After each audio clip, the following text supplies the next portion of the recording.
Introduction. Imagine a modern hospital room in the middle of the night. The walls are painted a soft blue, and a small lamp glows in the corner. A young boy lies in the bed, recovering from a simple surgery. Next to him, squeezed into a small, uncomfortable fold-out chair, is his mother. She is fast asleep, holding his hand. Every so often, the boy stirs, feels the pressure of her palm against his, and drifts back into a peaceful rest. He is safe because she is there. This scene is so normal today that we don't even think about it. Now let go of that image and travel back 70 years to a hospital in London in 1952. The room is different. It is cold, white, and perfectly still. There are no mothers here. There are no fathers. In this era, doctors believed that parents were a distraction to medical work. They thought parents brought in germs and made the children fussy. Visiting hours were strictly limited to 1 hour a week, or sometimes not at all. The children were expected to lie quietly in their steel cribs, staying brave and orderly. In 1952, a man named James Robertson walked into one of these hospitals with a film camera. He wanted to show the world what was actually happening to the hearts of these children when the people they loved were taken away. He focused his lens on a 2-year-old girl named Laura. She was in the hospital for a minor operation, a stay that would last only 8 days. When the film starts, Laura is a happy, bright-eyed toddler. But as the days pass without her mother, something happens that shocked the medical world. First, Laura goes through protest. She screams, she cries, and she watches the door with a look of pure terror. She is fighting for her life because, to a child, a parent is life. When no one comes, she moves into despair. She stops screaming. She sits quietly, clutching a blanket, her eyes blank and heavy. The nurses think she is being a good girl because she is quiet. In reality, her spirit is breaking. Finally, by the time her mother is allowed to visit, Laura has reached detachment. When her mother walks into the room, Laura doesn't run to her. She doesn't smile. She looks right through her mother, as if she is a stranger. She has turned off her feelings to survive the pain of being left. This film, A 2-Year-Old Goes to Hospital, changed everything. It proved that the bond between a child and a caregiver isn't just a nice thing to have. It is a biological necessity. It is an invisible tether that keeps us grounded. When that tether is snapped or frayed, it creates a wound that can last a lifetime. You might not be a 2-year-old in a hospital anymore. You are an adult with a job, a car, and a life. But when you are sitting on your couch at 11 p.m., staring at your phone, and wondering why your partner hasn't texted you back, you are feeling the exact same thing Laura felt. Your heart races. Your stomach knots. A voice in your head whispers, "Are they leaving? Did I do something wrong? Am I not enough?" This is not crazy behavior. It is not needy. It is your biological program, your attachment system, screaming for safety. The invisible roller coaster. Most people who pick up this book feel like they are trapped on a ride they never asked to join. One day, everything is perfect. You feel loved, seen, and secure. The next day, your partner seems a little quiet, or they take a bit too long to reply to a message, and the world starts to crumble. You might spend hours analyzing the tone of a single sentence. You might replay past conversations in your head, looking for clues that the relationship is ending. Or perhaps you are on the other side of the fence. Maybe you feel a deep sense of panic when someone gets too close to you. When a partner asks for more time or more feelings, you feel like you are being smothered. You find yourself pulling away, picking fights, or shutting down just to get some breathing room. This cycle is exhausting. It drains your energy at work. It keeps you from sleeping. It makes you feel like you are losing your sense of self. You start to believe that real love is just supposed to be this hard, or worse, that you are simply broken and unable to have a normal relationship. The truth is much more hopeful. You are not broken. You are simply operating on an internal working model, a mental map of how relationships work, that was drawn for you a long time ago. The promise of a secure base. This book is about redrawing that map. We are going to move away from the anxious avoidant trap, where one person is always chasing and the other is always running. We are moving toward what psychologists call a secure base. Imagine a harbor. When a ship is in a secure harbor, it is protected from the storm. It can get its hull fixed, its supplies refilled, and its crew rested. Because the ship has a safe place to return to, it can actually go further out into the deep, dangerous ocean. It isn't afraid to explore because it knows it has a home. That is what a secure relationship does for you. It doesn't make you dependent in a weak way. It makes you stronger. When you feel truly secure, you stop overthinking. You stop checking your phone every 3 minutes. You stop wondering if you are too much or not enough. You reclaim your self-worth. You start to communicate your needs clearly, without the fear that being honest will make someone leave. By the end of this journey, you will have the tools to calm your nervous system when the panic hits. Understand exactly why you choose the partners you do. Speak your truth without sounding cold or clingy. Heal the little one inside you who is still waiting for that hospital door to open.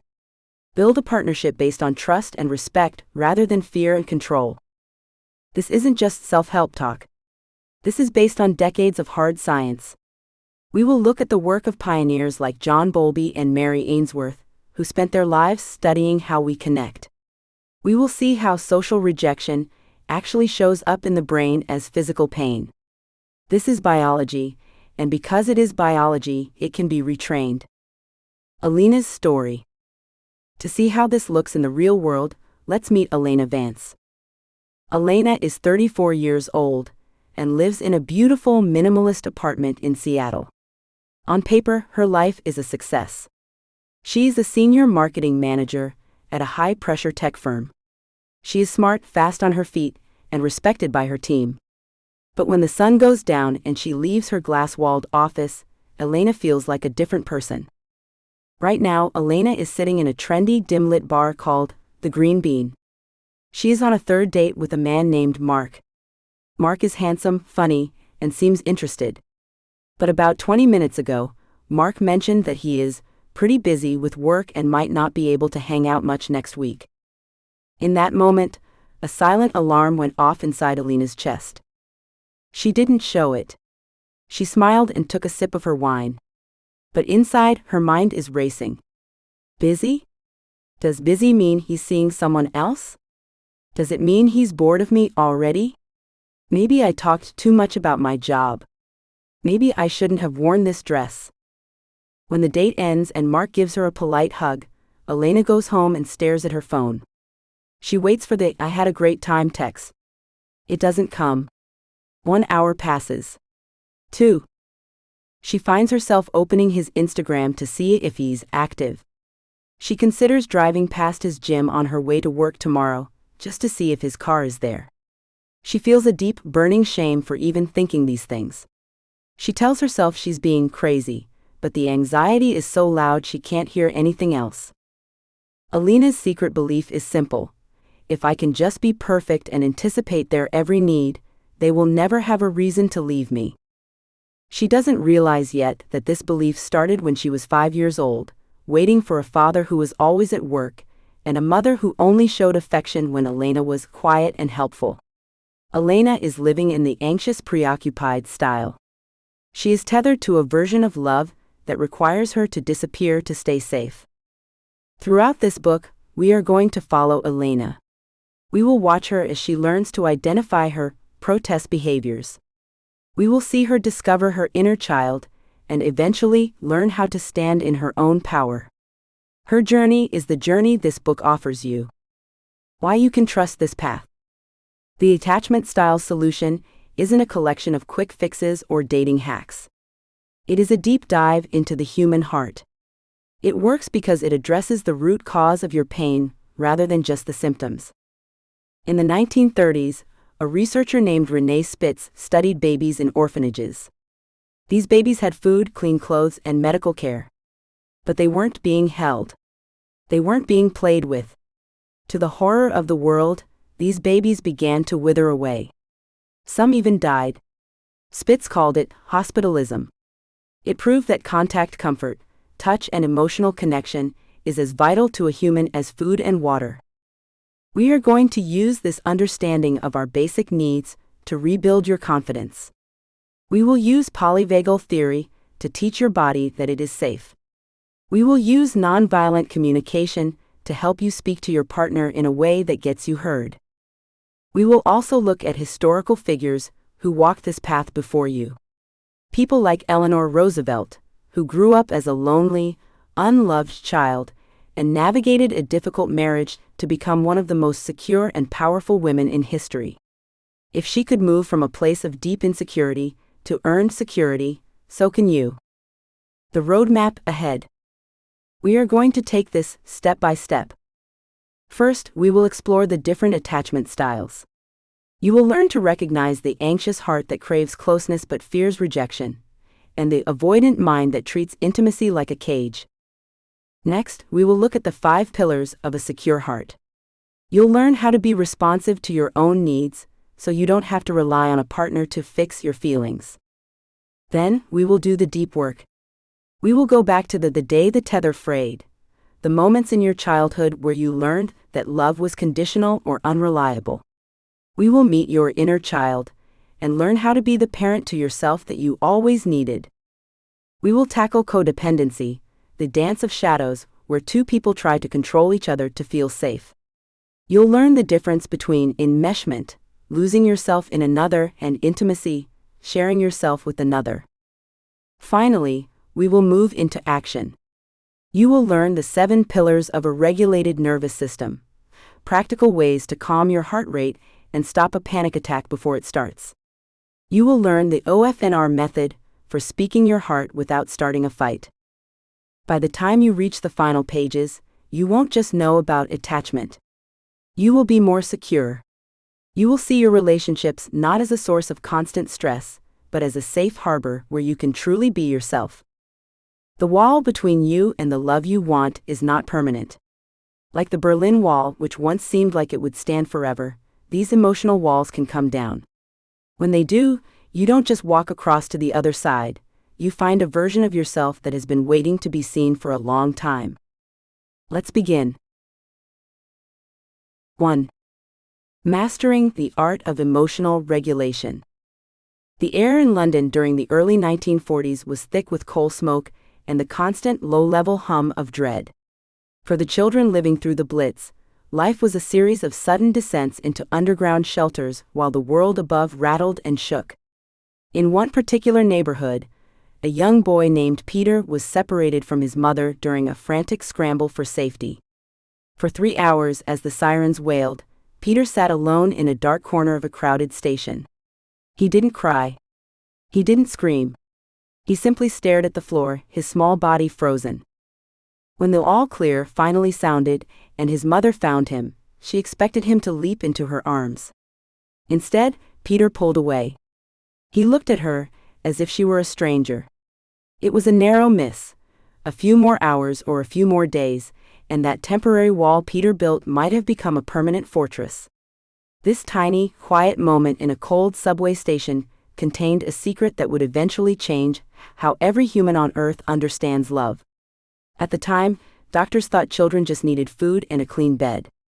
They didn't realize that a child's connection to their parent was a literal lifeline. If that line was cut even for a moment, the child's brain began to rewire itself for survival. A man named John Bowlby was watching moments like this very closely. He was a psychiatrist working at the London Child Guidance Clinic, and he was seeing something in the children there that no one else could explain. He was looking at 44 young boys who had been caught stealing. These weren't just kids who took a piece of candy on a dare. They were juvenile thieves, boys who seemed to have a hole where their conscience should be. The boys with the cold eyes. In 1944, Bowlby sat across from these 44 boys one by one. He wasn't interested in just punishing them. He wanted to know why they did it. He noticed a pattern that sent chills through the medical community. Out of the 44 thieves, 14 of them fit a very specific and disturbing profile. He called them affectionless psychopaths. These boys didn't seem to feel shame or guilt, or even much of anything at all. When they talked about the people they had hurt or the things they had stolen, their voices were flat. Their eyes were cold. Bowlby started digging into their pasts. He looked at their first 5 years of life, searching for a near miss like Peter's or something worse. What he found was a bombshell. Out of those 14 affectionless boys, 12 had suffered a major separation from their mothers when they were very young. They had been sent to hospitals where parents weren't allowed to visit, or they had been shuffled between foster homes, or their mothers had simply been unable to care for them. These boys had been hungry, but not for food. They had been hungry for a steady, reliable presence. When they didn't get it, their internal alarm system broke. They stopped looking for love, because love felt like a trap that always ended in being left behind. To protect themselves, they simply turned off their feelings. Bowlby realized that the invisible tether, that biological wire that connects a child to a caregiver, isn't just a nice thing to have. It is a survival requirement. When that tether is frayed or snapped, the child doesn't just get sad. They enter a state of total biological emergency. This was the birth of attachment theory. Bowlby proved that our mental health isn't just about what's inside our own heads. It's about the quality of the tether we have with the people closest to us. The spark in the frayed wire. If you have ever felt your heart race when a partner doesn't text back, or if you find yourself checking their social media to see where they are, you are experiencing a modern version of what Bowlby saw in those London clinics. You aren't crazy or dramatic. Your brain is simply responding to a frayed wire. For many of us, the tether wasn't snapped completely like it was for the young thieves. Instead, it was inconsistent. Think of a light switch that only works half the time. One day, your caregiver was warm and present. The next day, they were stressed, distant, or angry. You never knew which version of them you were going to get. This creates a state called hyperactivation. Because you can't be sure if your person is going to be there for you, your brain decides to stay on high alert all the time. You become an expert at reading faces. You notice the tiny shift in someone's tone of voice. You become a detective, constantly looking for clues that you are about to be left. This is the anxious, preoccupied attachment style. It's like living with a smoke alarm that is so sensitive it goes off when you're just boiling water. The alarm is trying to save your life, but it's actually making it impossible to cook a meal in peace. In a relationship, this looks like needing constant reassurance. It looks like protest behavior. Protest behavior is any action we take to try to force a partner to reconnect with us. It might be calling or texting multiple times when they don't answer, making them feel guilty for spending time with friends, threatening to leave just to see if they will beg you to stay, acting cold or distant to get them to ask what's wrong. The tragedy of protest behavior is that it usually pushes the other person away, which is the exact thing the anxious person is terrified of. It's like trying to hold a handful of sand. The tighter you squeeze, the faster it slips through your fingers. The silence that screams. To see how this begins, we have to look 30 years after Bowlby's study to a laboratory at Harvard University. Dr. Edward Tronick wanted to see what happened when the invisible tether went quiet. He called it the still face experiment. In the video of this study, you see a mother sitting across from her baby. They are playing, laughing, and pointing. The baby is happy because the mother is responsive. She is reflecting the baby's emotions like a mirror. Then, the researchers ask the mother to turn her face away. When she turns back, she is told to keep her face completely still. No smile. No frown. Just a blank, still face. The baby notices instantly. First, the baby tries to get the mother back. He smiles. He points. When that doesn't work, he tries harder. He reaches out with both hands. He makes little squealing noises. He is using protest behavior to fix the connection. When the mother remains still, the baby's world falls apart. Within less than 2 minutes, the baby is screeching in agony. He arches his back. He looks away. He is experiencing a state of total nervous system collapse.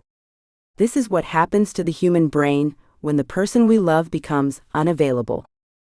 For an adult with an anxious attachment style, a partner's silence feels exactly like that still face. It feels like a threat to your very existence. Your brain doesn't see a busy partner at work. It sees a mother who won't look at me, and it reacts with the same screeching panic. Elena's revelation. In a glass-walled office in Seattle, Elena Vance sat with her lunch untouched. On her laptop screen was a grainy photo of John Bowlby and an article about the 44 thieves. Elena was 34 years old. She was a senior marketing manager. She could run a $1 million campaign without breaking a sweat. But 30 minutes ago she had sent a text to a man named Mark. "Hey, had a great time last night. Want to grab dinner Thursday?" Mark hadn't replied. Elena had checked her phone 14 times in those 30 minutes. She had even opened the Instagram app to see if he had posted a story. He had. 5 minutes ago, he posted a photo of his lunch. The heat rose in Elena's chest. A familiar, oily feeling of dread settled in her stomach. He saw my text, she thought. He saw it, and he chose to post a picture of a taco instead of replying to me. I'm too much for him. He thinks I'm desperate. I should never have sent that text. As she read about Bowlby's thieves and the invisible tether, something clicked. She remembered her own mother. Her mother wasn't affectionless, but she was a hot and cold parent. Some days, she was Elena's best friend. Other days, she was so wrapped up in her own drama and volatile moods that Elena felt like she didn't exist. Elena realized she had spent her whole life trying to anticipate her mother's moods so she wouldn't be ignored. Now she was doing the same thing with Mark. She was hyperactivated. She was waiting for the smoke alarm to go off. For the first time, Elena gave her behavior a name. I am engaging in protest behavior, she whispered to herself. She realized that her urge to send a second sarcastic text, something like, "Guess you're too busy with your tacos to reply lol," wasn't a sign of her strength. It was a sign that her frayed wire was sparking. She took a deep breath. She didn't send the text. Instead, she put her phone in her desk drawer and closed it. It was a small win, but it felt like she had just stopped a runaway train. The anatomy of the anxious mind. To master emotional regulation, you have to understand that your brain is actually trying to help you. It's just using an outdated manual. The anxious attachment style is built on a low view of the self and a high view of others. You believe that you are fundamentally not enough or flawed, and that other people hold the key to your safety. Because you don't feel like a safe harbor for yourself, you try to build your home inside someone else. This creates a few specific mental habits. Mind reading. You assume you know what your partner is thinking, and it's usually something bad. If they are quiet, you assume they are bored with you. If they are tired, you assume they are annoyed by you. Overfocusing. Your internal working model, the map your brain uses for relationships, is zoomed in entirely on the other person. You know their moods, their schedule, and their preferences better than your own. The safety myth. You believe that if you can just get one more reassurance, the anxiety will go away forever. But it never does. Reassurance is like a snack. It keeps you full for an hour, but it doesn't solve the hunger.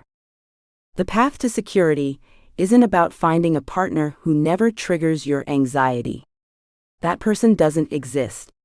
The path is about learning to regulate your own nervous system so that when the alarm goes off, you don't have to burn the whole house down.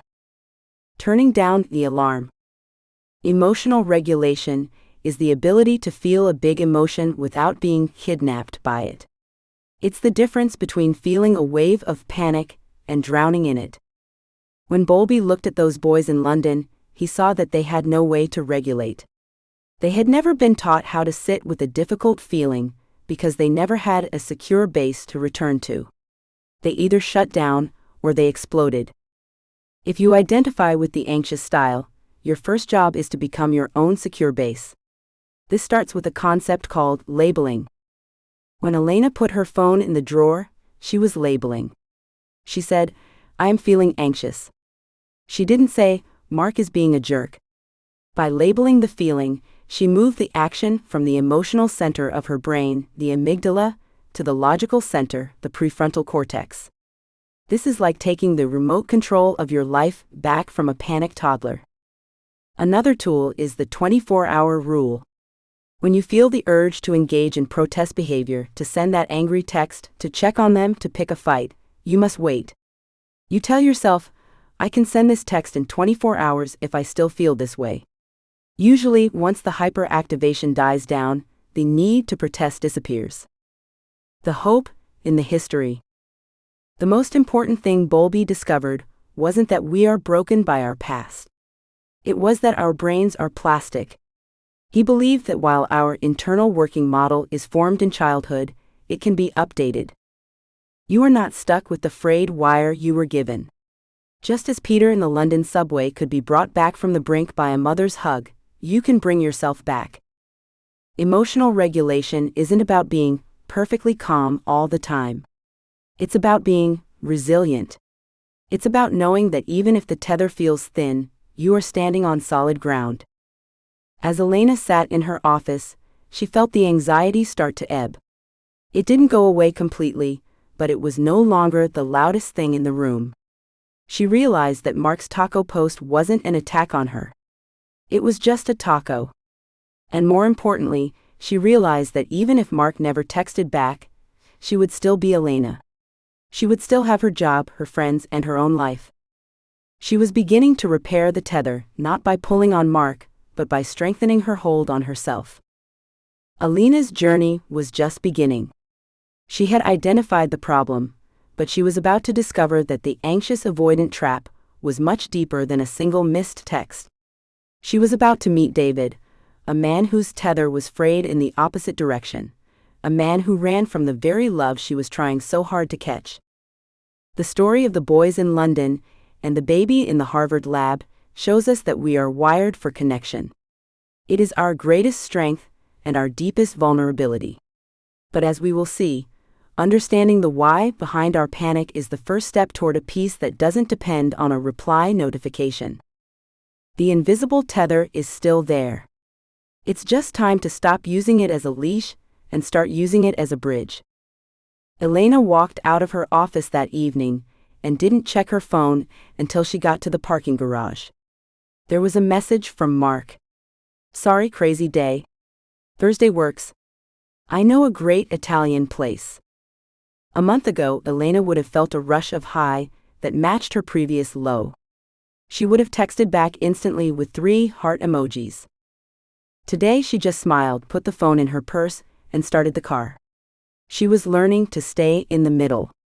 She was learning to breathe. But as she drove home, she couldn't help but wonder, why was she so drawn to men like Mark, who stayed just far enough away to keep her wire sparking? She didn't know it yet, but the answer lay in a cold estate in New York, nearly 100 years ago, in the childhood of a girl named Eleanor Roosevelt. To understand why we chase the people who run, we have to look at the people who were taught that needing was a weakness. 2. Why do we run from the love we crave? The room feels like it is shrinking. The air is getting thin, and every word the other person says sounds like a heavy weight being added to a pile. There is a sudden, sharp urge to get up, walk out the door, and keep walking until the sound of their voice is gone. It isn't that they said something mean. In fact, they might have said something kind. They might have said, I really like spending time with you, or asked, what are you thinking about right now? To most people, those are nice words. But for someone whose heart is guarded, those words feel like a trap. They feel like a hand reaching out to grab a bird that just wants to fly away. The only thought in the mind is a single repeating word, escape. The girl in the high tower.